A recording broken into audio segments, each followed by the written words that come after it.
యెహోవాను స్తుతించుడి.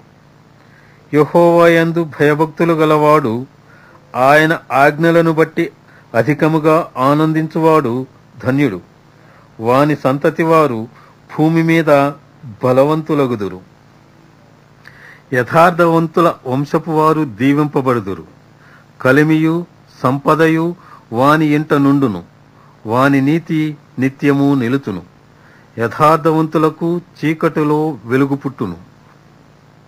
వారు కటాక్షమును వాత్సల్యతయు నీతియు గలవారు. దయాళులను అప్పిచ్చువారును భాగ్యవంతులు. న్యాయ విమర్శలో వారి వ్యాజ్యము గెలుచును. అట్టివారు ఎప్పుడునూ కదలింపబడరు. నీతిమంతులు నిత్యము జ్ఞాపకములో నుందురు. వాని హృదయము యెహోవాను ఆశ్రయించి స్థిరముగా నుండును. వాడు దుర్వార్తకు జడియడు. వాని మనస్సు స్థిరముగా నుండును. తన శత్రువుల విషయమైన తన కోరిక నెరవేరు వరకు వాడు భయపడడు.